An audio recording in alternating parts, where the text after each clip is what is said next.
have fun. Business people, lots of ideas. You need some advice, come right here. Dreams with Leaders is here.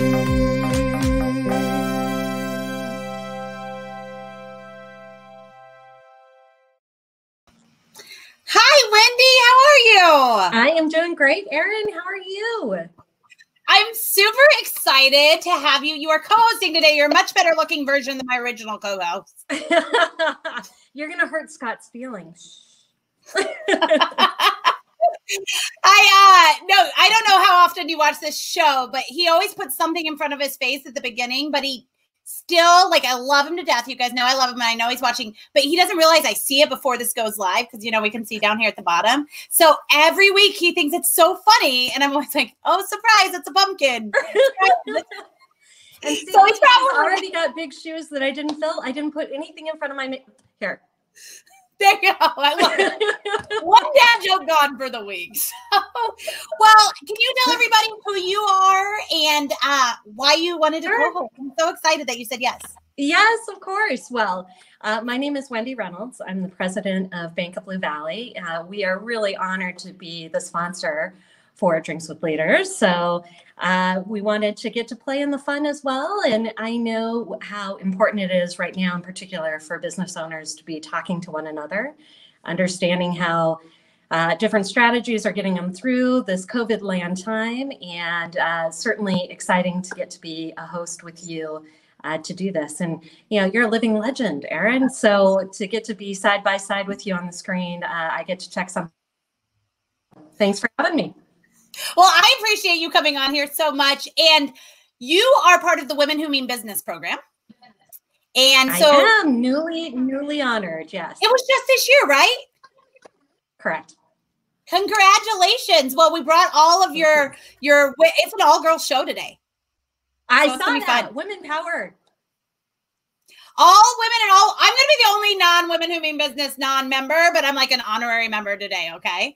So essentially, we're going to bring everybody in and we're going to get started. What I do want to ask people, first of all, Bank of Blue Valley is so graciously our sponsor.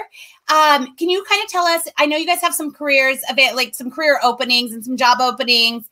Can you kind of tell people where they can go to find those?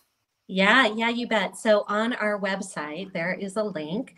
And it takes you to a career site. And within that career site, you can see all of the positions that we have available in Northeast Kansas, in Kansas City Metro. And in fact, you can even do some additional searching and find opportunities that we have across our holding company platform, Heartland Financial. We're in 12 different states.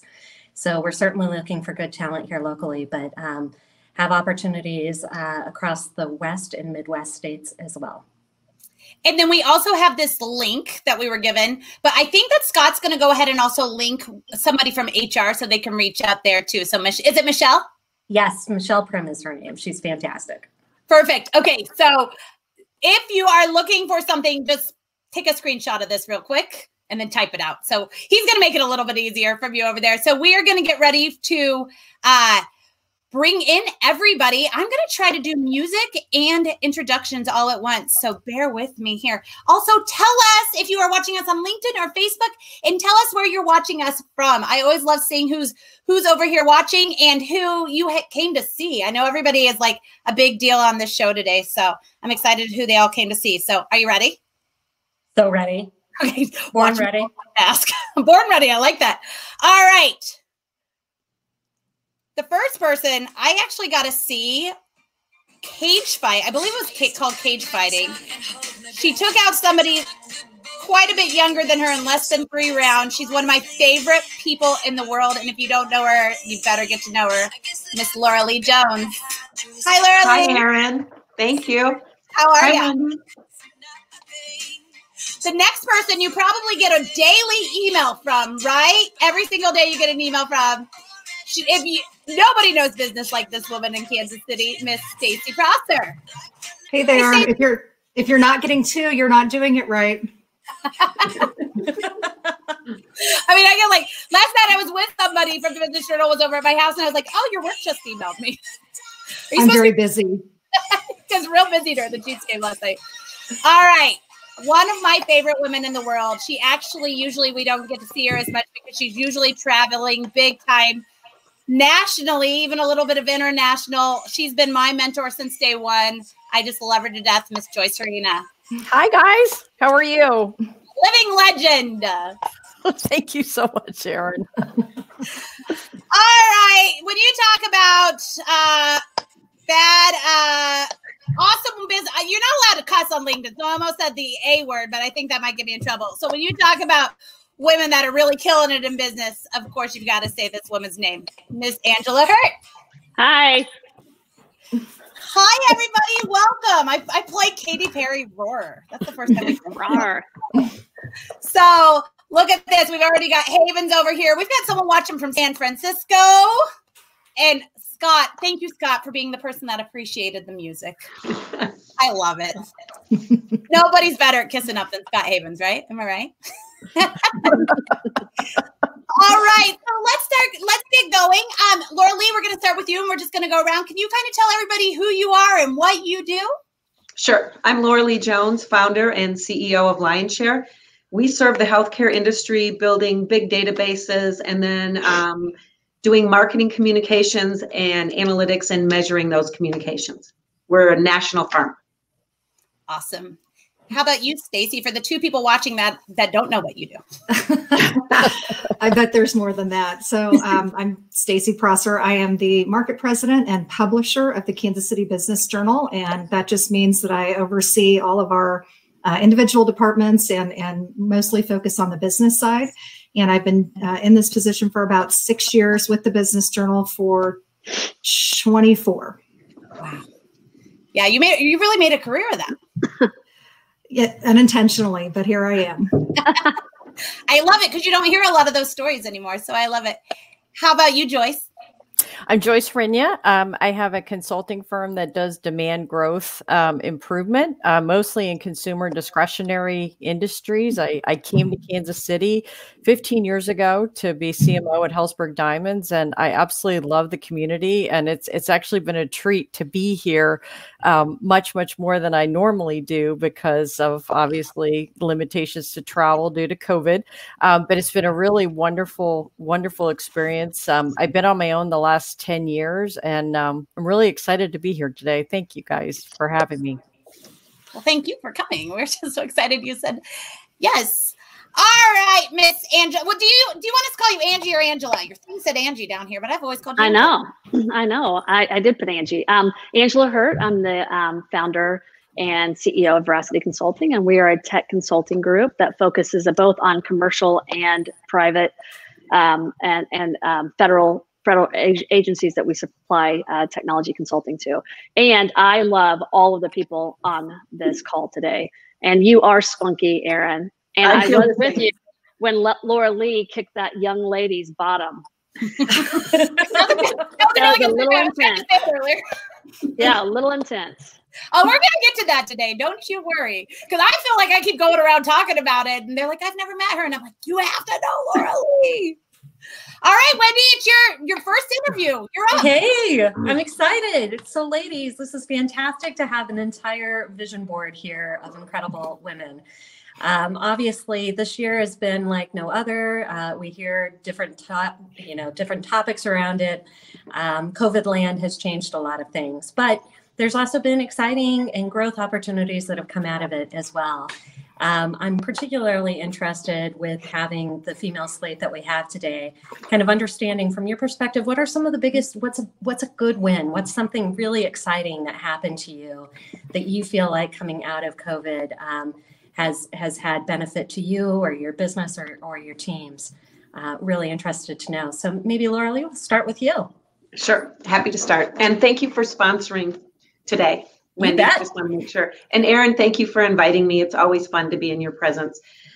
Probably a couple work wins and then a couple personal wins during this time.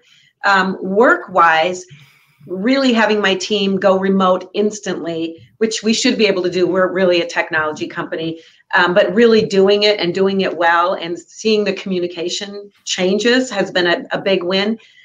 We also have been communicating on behalf of our healthcare clients, millions and millions of emails and all types of communication. So that is a huge win. A lot of growth in the first half of this year at my company.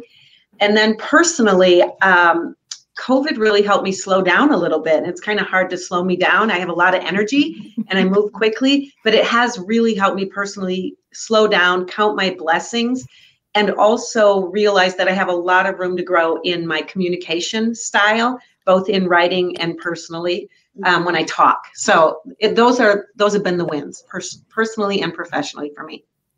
I think those are great. And gratitude, I know, has been a topic that's come up so much from folks of just understanding, you know, everything from watching the seasons change to spending more time with family. I think that's always a really nice, beneficial one to have come out with. That's great. Yeah. Good. Thank you. Stacie, how about you? Well, like Laura Lee, there definitely been some personal and professional growth during this time. And I think that taking care of myself has been a little bit easier during COVID because, like Laura Lee said, you have to slow down a little bit more in just day-to-day stuff. And so I started really early on with my daughter in walking, and we walked almost every day from the very first day of COVID. And all that was to prepare to do a 14er. So I wanted to climb Mount Grace Peak and Torrey's Peak for my 50th birthday was my goal, my intention that I set for the year. And I didn't accomplish it, but I tried. And I think that that is was also a big lesson for me, that it's, you know, as Miley Cyrus says, it's the climb, right? It was the journey and the preparation of it and the experience of it. I ended up with horrible mountain sickness, altitude sickness around 13,800 feet. So just a little bit short of where I needed to go. But that was definitely a good, you know, a good lesson in just enjoying the experience. And I would say from, you know, professionally, our team, I think our culture is stronger now than it's ever been. And I could be wrong. I think culture is only as good as the person who's experiencing it. But for me, I feel like that, you know, where we've taken the time to get to know each other in a different way than you can accomplish when everybody is so busy on task. We have a weekly staff meeting. It may take 30 minutes. It may take an hour, but we do, you know, silly things from question of the day, you know, what's your favorite thing to cook? And then tell us about that, or show us show and tell of something in your house. And it's been really, really, really fun. And I feel like we are a much more cohesive team than we were going into this. Yeah, certainly. I think, you know, as we even just look at the backgrounds, how often were you in a situation where people got to see, I don't know, your kid's art, for example, or, you know, what you're drinking as a beverage, or there's a different personalized, I think, relationship that's now been established within teams, which I think is great. As a Colorado native originally, those 14ers, just for the record, there's a lot of folks that are in Denver at, you know, 4,200 feet higher normal elevation than Kansas City, and they still have a hard time making it to the top two.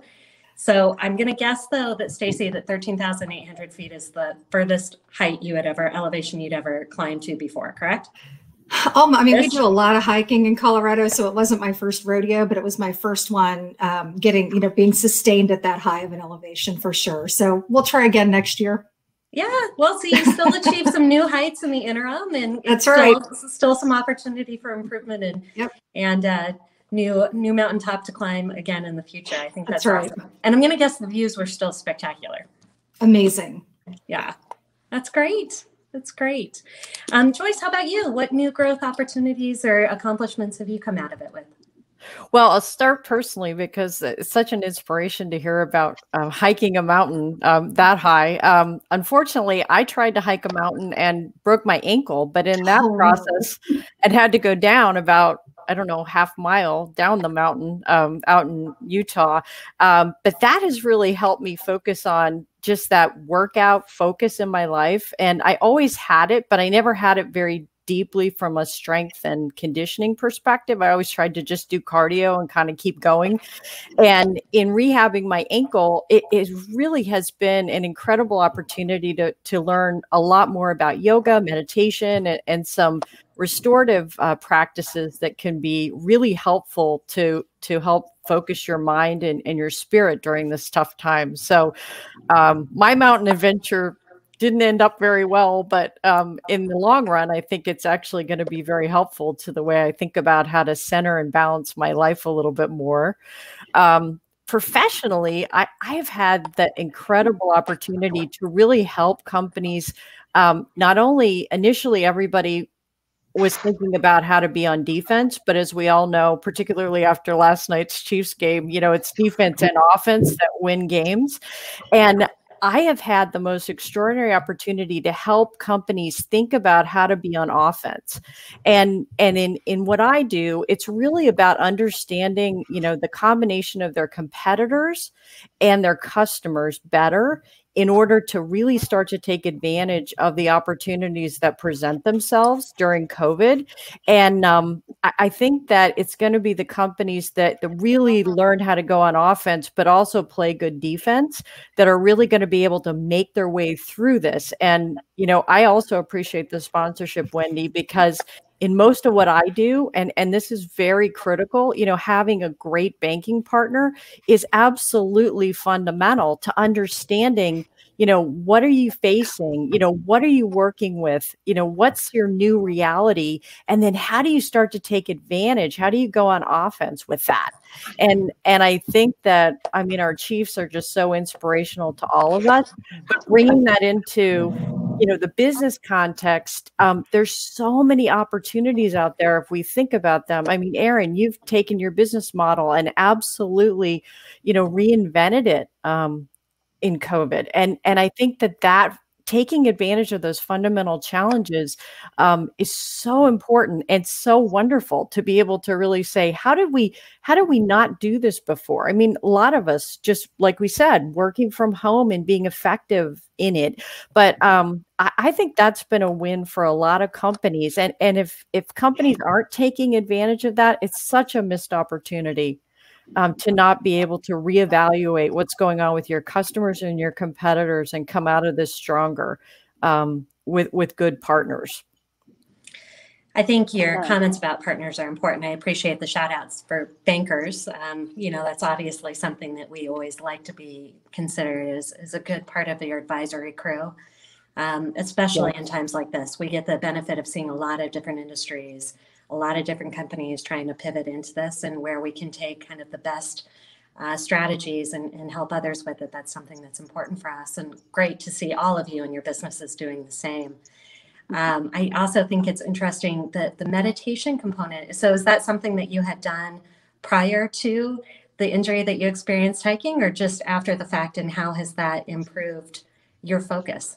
I had never meditated before, ever in my life. And one of my, my physical therapist said, have you ever thought about that just as a way to kind of center your mind? And then initially, right after the injury, I couldn't really move very much. And so I started doing it on, a digital platform, just so I didn't feel uncomfortable. And, it's amazing. It's absolutely, anybody who hasn't tried meditation or a restorative yoga practice, I just so highly recommend it. That's a great takeaway for us.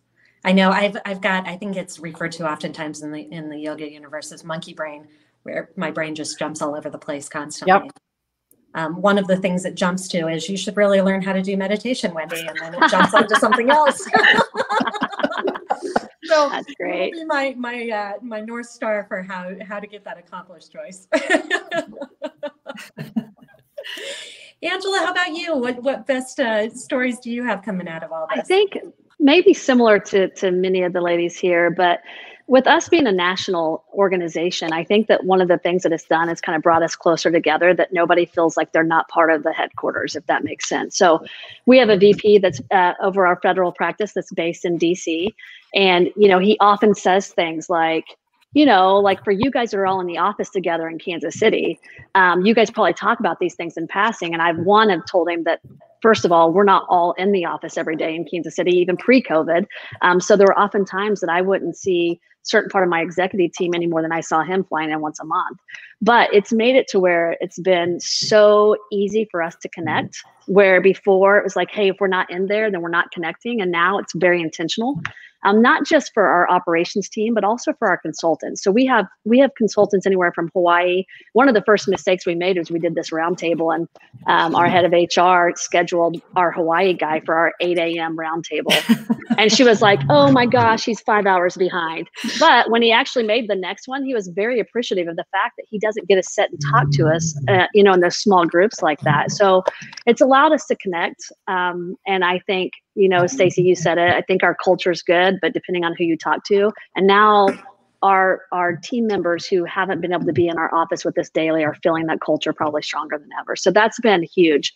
I think the other thing is looking at how to do things differently. Being a consulting firm and what we do, we are out in front of customers all the time. So if your business development efforts are face-to-face, we've had to change different ways of looking at things. So we finally brought on our first marketing team to where we actually are looking at things more digitally. The way that we actually help our customers perform, we're like going to start eating our own dog food and maybe start doing it for ourselves, which is pretty exciting. And then from a personal standpoint, it's connecting with friends differently too. Garage workouts. Laura Lee and I probably would be going to a gym somewhere if we could find time. And now we're GWO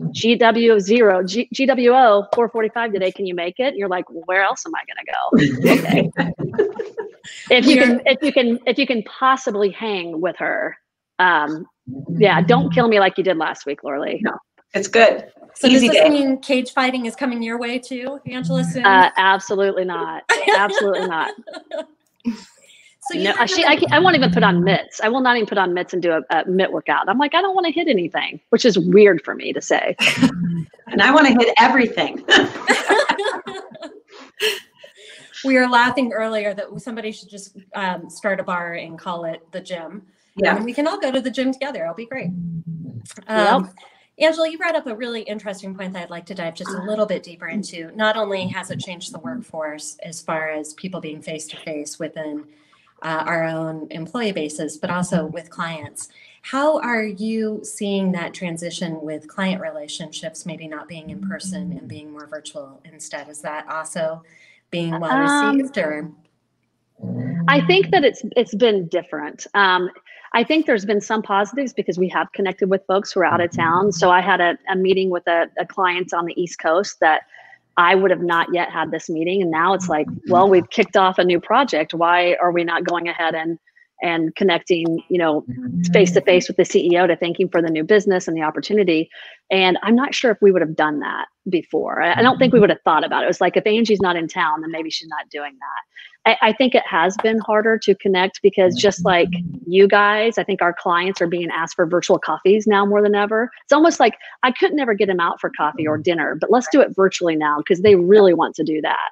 No, they really don't want to do that. I really think there are times when I could have been at dinner or happy hour with a client. If it's going to be virtual and they're going to be at home, they're now with their family and that's where they want to be. So I think that has been somewhat difficult. But in general, I think still the connection has been really good. Have you seen that meme that says not every call has to be a Zoom call now? Yes, I appreciate that. I do too. I really appreciate That's that. awesome. I love that. A little zoomed out here a little bit.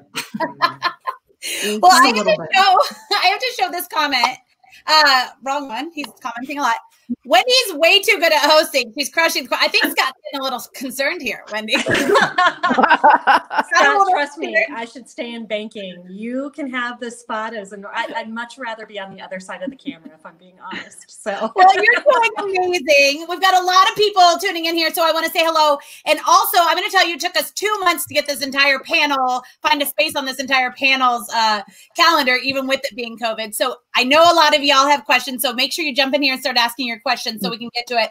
But I wanted to say hello to the people that have been commenting. I think one of the biggest advocates for women business, Randy Powell, is here. Teresa Garza is here. Miss Maria is here. So she says hello. And she's actually going to be our co-host on October 27th. And she's bringing some friends over. So you guys, she's got your, she said excited and can't wait. So Wendy, she's probably going to reach out for some of your tips because you're doing amazing.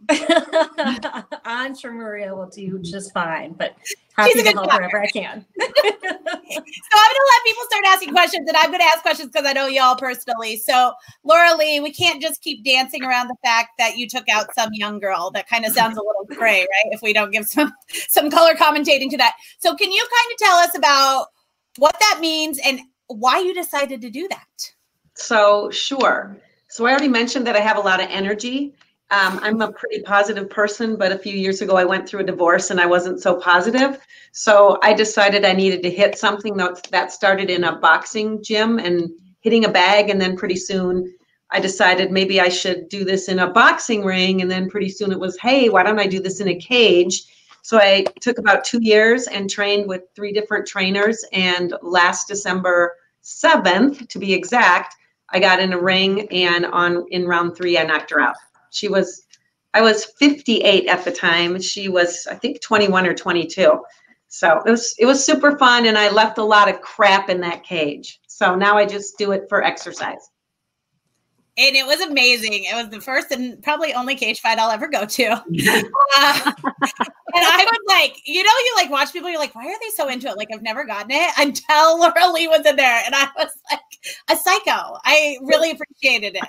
So it's different when you know someone who's doing it. The adrenaline high, I will not lie, is the highest I've ever had. And I like racing motorcycles, driving cars fast, all things fast, I'm included. And but I did promise Angie and my daughter 1 and done, and Angie bought me a necklace that says 1 and done. So no more cage fights for me.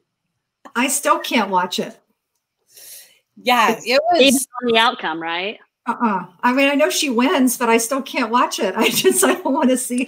I'm hoping she didn't hit you more than once, Laura Lee, but still. She hit me a few times. It's not fun to get hit, I'll just tell you that. No, it doesn't sound like fun. Mostly you would just see that little girl like Thunderdome, like 2 women enter. Yeah. Laura Lee leaves. Yeah. Mm-hmm. Well, mostly you would not see her getting hit. You would see that poor girl running from her. The whole fight was Laura Lee progressing closer and closer to her, and her like moving backwards as fast as she could. I still sometimes watch it if I'm having a bad day, and I go, oh yeah, I am a bad. Yeah, shut your mouth, Laura Lee. You just put it on replay. Yeah, it's good. I did drink tequila with her afterwards, and I said, "Hey, good job." See, sportsmanship too. Good sports. I'm nice. Right. I'm a nice gal. Stacie, one of the things that you all, like a big part of what the Business Journal does is you guys really have events and celebrate people throughout the year, right? And so that really changed during COVID. Can you kind of talk about like original feelings? Because I know we had talked to you guys about some events, and at first it was like, well, we're still going to have them. And then all of a sudden it was like, we're still trying to figure out 2021, right? Like, are we going to have them in 2021? Can you kind of talk about when you're in the event space, kind of what that's looked like for y'all, and kind of how you've made decisions on which ones move forward and how to move forward and digitally moving forward and all of that? Yeah, a lot of that decision-making power has been taken away from us just by, the circumstances that we're in. So we've moved almost all of our events to a virtual platform, and like we all feel it's, I think people are going to get tired of that, even though it's our only outlet right now. But, for us, it was important that kind of the show went on in some way. And, I know Wendy is one of our Women Who Mean Business honorees in 2020. And I feel really, sad for people like her that are getting a little gypped out of, the celebration. But we are doing the best that we can to make sure that everybody has a good experience. And the main reason why we do these events and award recognition programs especially is to shine a light on people in our community and introduce, them to our audience if they don't already know them. So, that part we can still easily do because we have a media platform, but the face-to-face interaction and the relationships that are developed, whether it's with our CFO of the Year program, our Next Gen, or Women Who Mean Business, and on, that part of it is a little bit compromised this year. So we're all just trying to get creative. I mean, I'm sure you guys are all facing the same thing, whether it's trade shows or client site visits or whatever. But if everyone has got any really great ideas about how to be even more creative, I'm all ears, because we are trying to plan into next year and we just don't know. And it's getting a little bit, exhausting. I'm sure you guys can all relate to kind of kicking the can down the road that, you know, I don't know where the wall is. I don't know where it's going to stop. But for now, we're not planning anything. For now, today, we're not planning anything until the second half of next year. Yeah. So it's a big part of our business, and it's a big letdown to not be able to do that. But I think we've done the best we can and have had some pretty good outcomes around it. So we'll see. Maybe we'll get really, really good at it next year. I have some ideas. We'll get together after. Yeah. But I worry about things like, oh, go ahead. No, you go ahead. Oh, I do worry about programs like our Mentoring Monday that are so important to me personally, that we can expand our tent, expand our audience, expand people's networks in Kansas City. And I just don't really see a way to do that virtually, but we're working on it. So I could be completely delighted and surprised, but that's a big part of what we do. And so, that to me would be a real shame if we weren't able to pull that off. You know, the other thing is you might get twice as many people, right? Because maybe you never know before. So, no. But I've got ideas. We'll meet later. That's why. Can I just say how great it is, though, to go to a gala and not put on a gown? There are some real, real upside. Athleta wear. Yeah, like, you don't know what's on down here. I took off my jeans earlier. Comfortable. Family show. Just kidding. Joyce, one of the things that you are really known for is omnichannel marketing. And a lot of times I don't think people even know what the word omnichannel means, but essentially pairing up with your in-store, your brick and mortar experiences with your digital experience. And I know a lot of times you were still having those conversations like, get on digital. How quickly did your kind of conversation with clients, potential clients, have to switch to, okay, now omnichannel, we're more focusing on digital, and then we're going to bring that to brick and mortar when that comes back? Can you kind of talk through that experience? Oh, absolutely. Yeah. So that has been kind of one of the pinnacles of what I've done, is sort of that transformational process to really include digital in the way that you sell your products. And with COVID, anybody who wasn't on that strategy path needed to get there fast, which was part of that going to play offense that I was talking about. That's so important.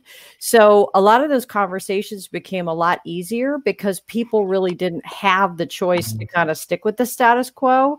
And I think that that's a great example of how businesses have had to transform when in the past they might not have wanted to always be on that path. So when you start to think about all the implications of that, it's certainly very comprehensive for so many companies through their entire business model. So for example, it's not just your marketing and advertising. It really goes all the way through your supply chain to your distribution and logistics capabilities.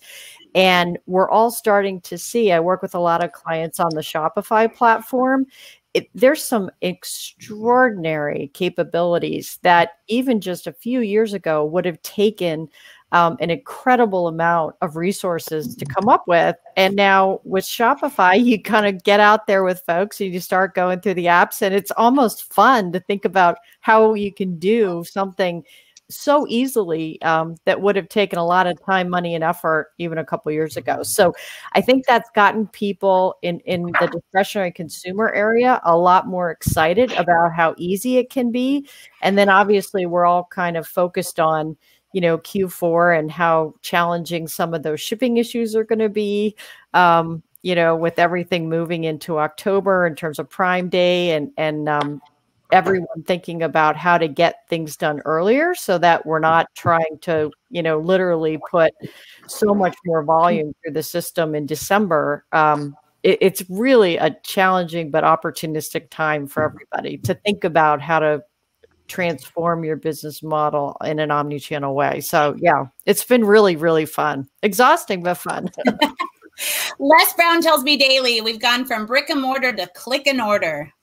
Oh, I like it. I do too. It's I like that good. a lot. You must be in marketing. Wow, that was phenomenal. You brought up you're doing marketing earlier. You guys are putting a little more focus on that. And Angela, I wanted to tell you, marketing doesn't get by me. So I was actually very impressed how early your team shared that you were going to be on the show today over on LinkedIn. So you've got to give them some props on that. So they were on good. it. Good deal.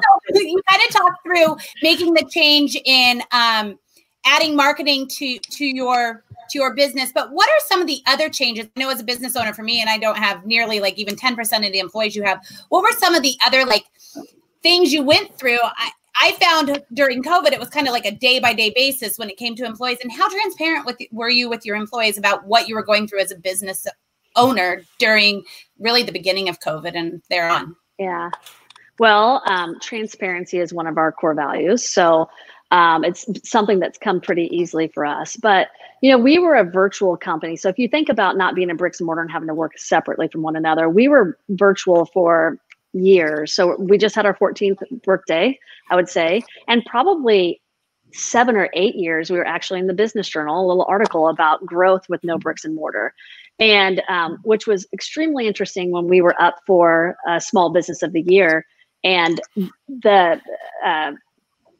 the judges that were part of that process couldn't wrap their heads around how we could have such a great culture. And we talked about our culture without having a building that people went to every day. And so I think that we've been really fortunate because only in the last year and a half have we actually had an office that we could go to anyway. Now, take aside our consultants who actually are on site delivering.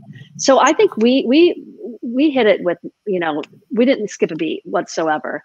And I think we're lucky for that because we knew how to be productive.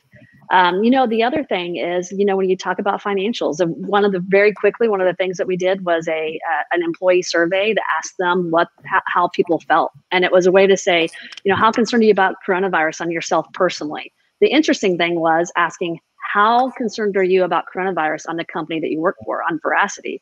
And watching people from who said not at all concerned to very concerned. Of course, they're thinking if Veracity loses business and these, our consulting gigs that we have, these large projects, what happens to their job? And so we really focused on the things that you could see that people were concerned about. And we addressed those on an all hands meeting and left it open to it. No questions off the table. Ask anything and everything you want. So I think that transparency and letting people know where you are. And then if you're worried about things, you let them know that too, without scaring the crap out of them to where they, run for the hills. But I think it was really important. I think it worked well. Our team, again, they feel probably more confident in our company's ability. Our leadership, they feel more confident in our leaders' abilities to make decisions during these times, and then just feeling good. So that's kind of our goal. Get them all motivated and excited. Yeah, no, I've watched all of you guys from the sidelines over here, and y'all seem to have been doing amazing, including yourself, Wendy. Welcome back. Yeah, thanks. See, I lost my co-host seat already. I got kicked off the internet, had to get back in. Look at us adapting and being flexible, just like you're doing amazing. You're doing a great job. It's kind of funny that you all are our sponsor now, because Joyce has been my mentor since very, very early on in my business. And she was the first person I ever knew that went to a party where they had valet at their house. And so I've always been really she's very fancy. And one of the things she said to me, we had drinks the day before they shut down the city. And she said, Erin, the next thing we need to work on is getting a bank partnership for you. You cannot continue to grow a business without a bank partnership. So thank you again for being our sponsor on a show that Joyce is on, right? Yeah, listen to her. See how that full loop, that whole circle just came together just like that? It all worked out at the end. I want to say hello to a couple people. Nick Paradise, and Scott says Nick's coming on the show over here on October 6th. And Laura Lee, Nick is very impressed with your knocking out story. So if you're just jumping on, go back and listen to that. Appreciate it. Alex is a newer business owner in Kansas City. She actually just moved into Dr. Robin. She's leasing space at your Wellness Connection. So if y'all haven't connected with her, she's been watching you guys. I know that. She's a great friend of mine. And then we've got a question over here from Maddie Carr. So we'll just kind of go around the same way. Angela, let's start with you and go backwards, because you have to keep coming up with questions no one else has answered right at the end. So we'll start with you this time. When's the last time you were shocked by someone's goodness or kindness? I recently started working with this woman to help with some things around my house. And she is getting her degree in psychology. And I think I think it was this culmination of me thinking I don't have time to do some of the things I want to because I should always be doing something else, right? So I can be on my Peloton at 2:00 in the afternoon on a conference call, typing to somebody an email, but looking at a pile of clothes in my room going, I shouldn't be doing this right now. Like I should not be on this Peloton right now. And I see her come out of my laundry room and she stops to talk to me.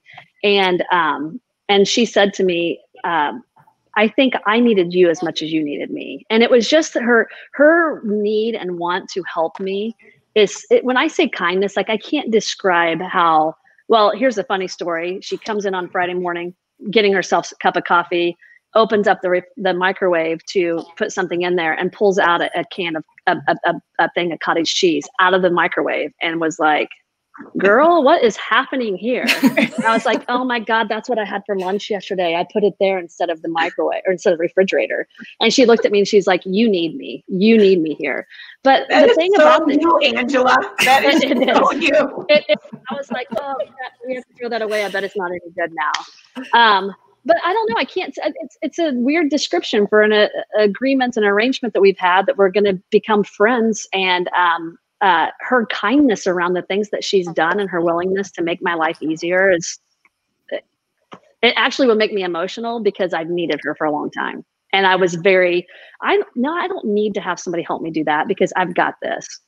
Well, I'm finally letting go of some things, but it's made me feel good because she doesn't, this is probably the first time that I've done something like this and I've not felt bad for asking somebody to do something like that. Good for you. Yeah, I like that. As everybody messages you for her information. Right? She's taking on more clients, so there you go. All right, Joyce, when's the last time you were shocked by someone's goodness or kindness? Well, when I broke my ankle, it was absolutely incredible how nice people were. When you have a physical disability, which I know a lot of people work through every day, it's really hard to do like just very normal things that we all probably at some level take for granted. And I had people help me put grocery carts away, get things off grocery store shelves, all in the COVID timeframe when, you don't necessarily want to be that close to somebody. So I just saw incredible kindness when I was really working through the inability to move around as easily as I do take for granted. So it was wonderful. And I was really thrilled to be in Kansas City at that time, because if I was in my old long ago environment on the East Coast, I don't think anybody would have been as kind and as nice as they are here just about every day. Yeah, it might have been a different experience. How about you, Stacie? I think that I've just been overwhelmed with how patient and kind everybody has just kind of been during the last 7 months. I mean, I wish I could say I've been overwhelmed by one thing, but I think I'm grateful for how kind and patient people and understanding people have been. I said the last time I was kind of moved to tears of someone's gesture was a surprise party for my 50th birthday, which was only 2 weeks after COVID had kicked in, and I was already feeling rotten about it anyway. And to see a bunch of people setting up lawn chairs on my driveway, just looking out my front window was really something. But there's a million other stories like that. I think just big and small things that have come out of this time, and that's one of the things I hope that everybody will kind of carry forward through this. Is we all have to slow down, be nicer, and be more have a lot more grace when we're dealing with people. How about you, Lorley? Wow, I have so many things going in my head. First of all, I want to say to Angie, my friend, because I do know her very well, but I know that feeling of you don't ask for help because you're competent and you're powerful and you need to do all this stuff yourself. And it's very hard, I think, for women in general to say, if you could just move that bit of dirt for me, I could move this bit of dirt, and then it's better for all of us. So I hear you and I see you. And I agree with what you just said, Stacie. I'm not sure I'm overwhelmed by any one or two things or shocked by any one or two things, but I am overwhelmed with the kindness I see every day. Even I was at Starbucks last week and the guy said, hey, you're the 6th person that just had your coffee purchased for you. Do you want to keep it going? And it made me super happy. And I was like, yes, I want to keep it going. Down to, in case you've all been hearing a noise in the background, that is one of my dogs snoring. And I have tried to throw things under my desk, but I can't get her to wake up. But anyway, there's someone in my office that manages the front desk, all the warehouse shipments, and she also takes care of my 3 dogs every day I'm at work. 2 Dobermans and a little Chinese crested, and she's so happy to do it. She loves taking them out, walking, playing with them, and it overwhelms me every day how much she loves me and cares for me so I can do the other things I need to do while I'm at LionShare. So shout out to Tioned at the front of LionShare. So that's a big job to take all 3 of them to walk. Yeah. Yeah. Wendy, how about you?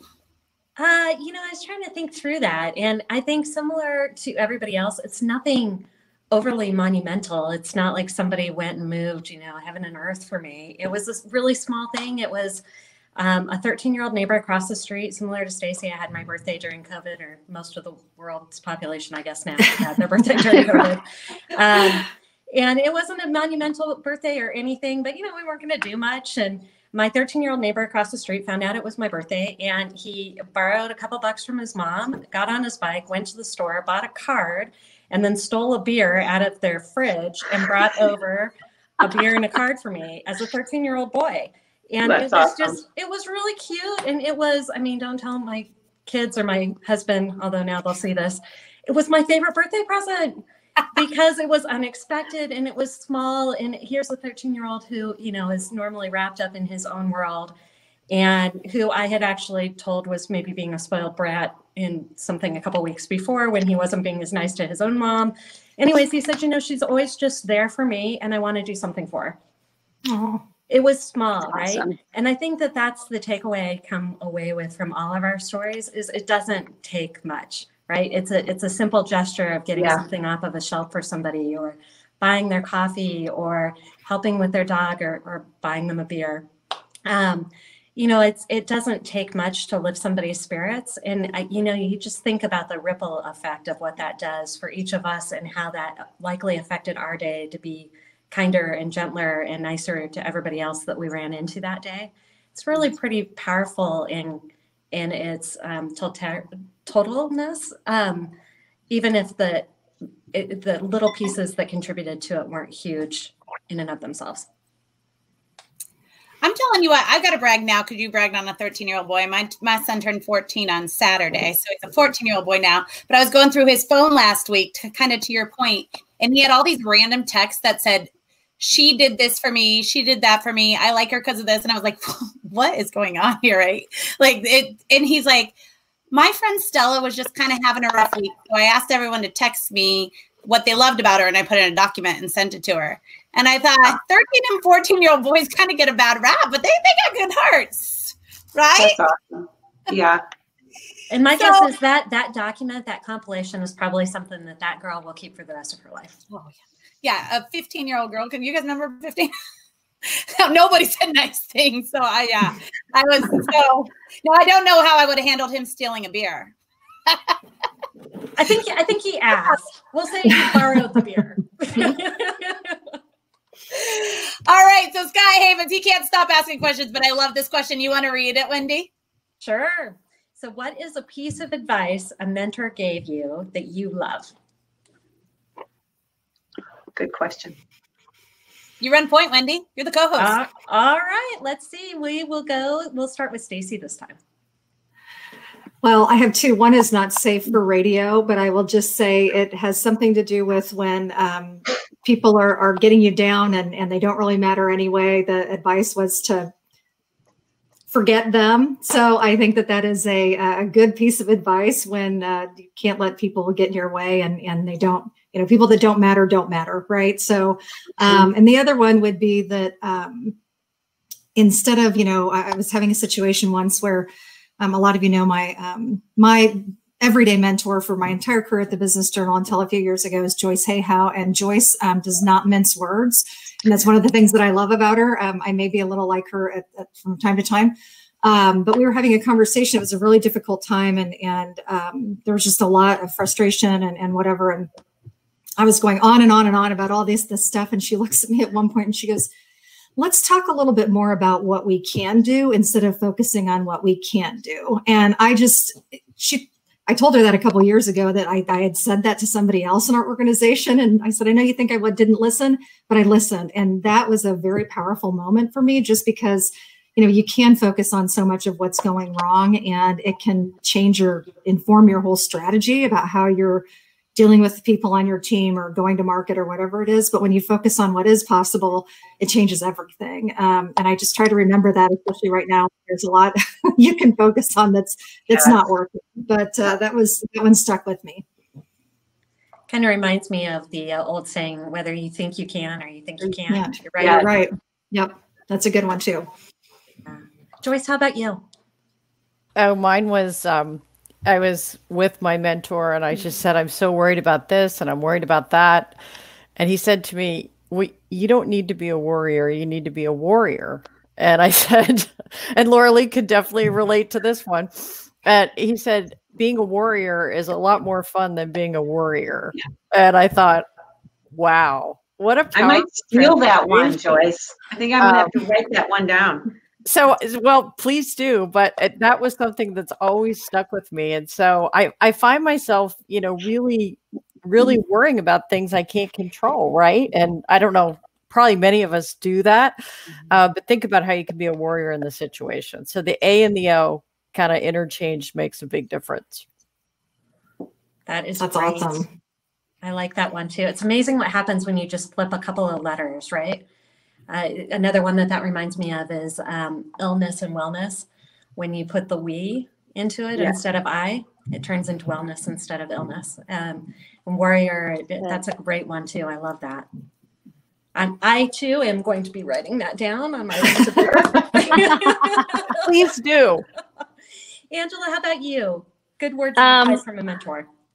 There's been a lot of things, like everybody, right? There's so many to try to think of, but I've actually had one very recently, and she's going to recognize this, of opening up a whiteboard and drawing a little stick man, and next to the little stick man drew a box with a little loop on it that looked like a handle, and then wrote guilt in that box. It was a suitcase, and then drew an arrow going this way and said, set it down and this is where you walk, right? I think it's one of those things that so many of us constantly are worried so much about everybody else all the time, that when you have to make tough decisions, that for me personally, I can feel a tremendous amount of guilt. And that was little Laura Lee Jones that had me in her office right there at LionShare that wrote that for me. And what I love is all of my awesome, powerful friends. They're all mentors to me. And I'm so fortunate. So thank you, Laura Lee. I shared that with my sister this last weekend. She's like, that Laura Lee's a wise one. It's a good look. Someone gave it to me years ago. I wish I could remember who, but it was awesome for me to learn that lesson. Yeah. Well, see, we're paying it forward just in mentors' words instead of coffee. Same concept. Love it. Laura Lee, how about you? There are so many mentors in life. First of all, I just want to say that, like right here today, this is so good for my soul, and I hope it's good for everybody else's soul that is listening. Mm-hmm. Very early on, 25 years ago on Saturday, I opened the doors at LionShare, and Ian Jones gave me this advice early on. Wendy, you're going to like the first one. Get a good banker, get a good accountant, and get a good attorney. And you need those three things if you are an entrepreneur. And that has held true for 25 years. So that's probably one that I love. And when I'm working with other folks starting a business, I always share those wise words. That's funny because I almost use that exact same one. There's lots of other things people have said, like get people off your bus if they don't see your vision. Mm-hmm. Listen, but if you really know what your vision is and what you're creating, just get them off your bus. It's okay. There's another bus that's a better fit for them. Doesn't mean they're bad or you're bad. It just means we're not going in the same direction. It's not about right direction. It's the same direction. Yeah, really good ones. Really, really good ones. So, Wendy, you're killing it as a co-host. Hey, you're really good at that. I like your pause in between. You process it. I think you're really good at this. Look Well, hey, I'm also getting some props for the banking world over here. You know, we gotta love that too. But I do think like they know what comment, they're doing over there, right? Yeah, you know, that comment around building your team as an entrepreneur is important, but it does make me think of Angela's comment. You have to be willing to ask for help, right? You have to know where your strengths are and where you need support. And whether it's a banker, because let's be real, most entrepreneurs, they're incredibly passionate about the service that they provide or the widget that they're making. They're not always really super passionate about maybe a P&L and a balance sheet. The bankers, we love that stuff. So put us together in a room and that helps. But it is asking for help. And I think you hit it on the nose before, Angela. It's hard to do that sometimes, but we're much stronger and better when we all coalesce and bring that together and lean into one another's experiences and expertise. So I think that's great advice. Really, really on point. I want to talk about ripple effect. Stacie, I'm trying not to mix your guys' names up. Stacie, Tracy, who is on your team, said she actually hears you say that too in the meeting. So focus on what we can do instead of what we can't. So definite ripple effect as well. Robin, she gets a raise. I heard that. Document that, Tracy. That's public. Tracy obviously knows where to be. She's been in marketing for a long time. Robin, we pay in letters on our business card, so she gets a new title. Yeah. So this has been wonderful today. Thank you. And then Maria's locked in today. She says meaningful advice from each of you. All right. Who thinks they can answer with a short answer? I want to get this last question asked, but we've got about 4 minutes left. Okay. But I think this is a good question because a lot of times, to Angela's point earlier, we don't ask for help and we like to look like superwomen and take care of everything. Right. So let's start with you, Laura Lee. What scares you the most about change? Well, I like change. So I'm not too afraid of change. Probably what scares me the most is people aren't going to move as fast as I want them to move. Yeah. And I have to slow down. And really, I have learned a lot about communication. I oftentimes think I know the answer and I'm like, let's go that way. And then I slow down. I'm like, ooh, that would have been a really bad turn to head that way. So I'm not afraid of change, just that slowing down and getting everybody on board going the same direction. It's probably scary to me. How about you, Stacie?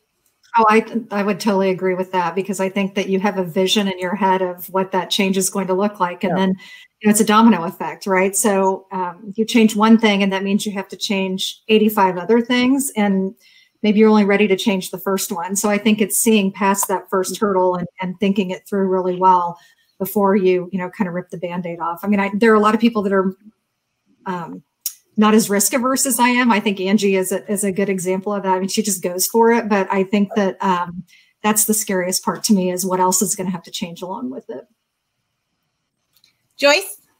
Yeah, mine is very, very similar. It's really the scary part is really not understanding people's resistance to the change. And we talked about the digital disruption as a great example. When you think about really communicating and understanding why they don't think we should change, that process has really been important to me. And it is scary, particularly when you do have Stacie's, clear vision of where you want to go. But really communicating with people and understanding that is sometimes some of the scariest part for me. How about you, Angela, as somebody that's risk averse? That's hard to say. I'm not. No, I freaking love risk. I don't fear change at all. I really don't. And I think that, again, another one of our core values at Veracity is flexibility. And so to me, it's like, it is same as Laura Lee. I'm ready for change all the time. And are people able to keep up with that? One, and are people going to tell me when I'm about ready to walk off of a cliff? Yeah. We've got somebody, we've got people at the team. They're like, I trust your vision so much. I would follow you off the edge of a cliff. And I said, if you have binoculars, please don't let me fall off. Right. So that's like, you have this magic thing in your hand and you just let me fall over the edge. Thanks. But outside of that, like, I love it. If change isn't happening, I'm probably going to be bored. And not a lot of fear around it. And I used to have this thing that popped up on my phone 3 times a day that said things are always working out for me. 3 times a day. Laura Lee, you're a big thing of having things pop up. You're a big advocate of having things pop up on your phone, right? Every day, all over. I have them right here. You can't see them. All the things I tell myself every day. I write on my mirror things I need to remember every day. I'm positive affirmations. Yeah, I get screenshots and I love it. I send them to you all the time. I do. It makes me happy. I love it. Wendy, I'm going to change the question and end with you. I'm going to change it a little bit. As the head of a bank, right? Banking's been around for a long time, and a lot of people have done things the same way for a long time. When you're a bank that decides to sponsor a host, with one of the hosts being somebody like Aaron Folk, who says the things that nobody thinks are going to come out of my mouth, that's a big change. For you, what is scary? Not necessarily about change, but what scares you? Because you don't seem to be scared by a lot of things. Well, I think we're all scared by certain things, right? You know, I've had a lot of change too. That doesn't really throw me. I think it's just I'm not scared of change. I embrace it, but I recognize other people get fatigued with it. So how do I keep them energized around it? I can get folks to buy into it, but sometimes that fear that you're not going to be able to get them all the way across the finish line.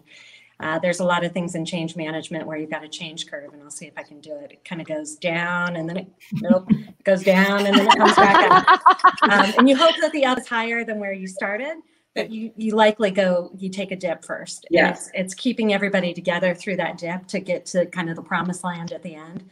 And it takes a lot of communication. It takes a lot of energy. So I am a pretty high energy person. Maybe one of the things I fear is that at some point in time, I will not have that magical source of energy that comes to me every day because I need it. I need it to help. Cancel that thought, Wendy, right now. People, right? You will always have that energy source every day. Good. That's right. Positive affirmations. Every day. I always have that energy. I will put that on my miror. Yep, you always have it. Energy forever and ever. Good luck to the rest of you. Endless source. She's going to have you cage fighting in no time. Okay, well, we're going to wrap it up. We have some amazing comments over here. Kimberly really enjoyed tuning in and appreciate all the great insight from these amazing leaders. I think that Scott really wraps it up really well here. Dream team panel. Again, if you think that working for Wendy sounds like a dream, like I think so, then make sure you connect. Scott has actually tagged Michelle over here, their head of their HR, who can help you find the show links or go back. And we've got it at the beginning here. So thanks to our sponsor, Bank of Blue Valley. Wendy, thank you so much for co-hosting. Thanks, Wendy. Thank you. It was an honor to be part of it. Well, I appreciate you. You are welcome back anytime. Thank you, panel, for all saying yes and finding time in your busy schedules for coming on. And my other favorite meme is we never wave at the end of regular meetings, but we all wave at the end of Zoom meetings, right? So we'll see you later and have a great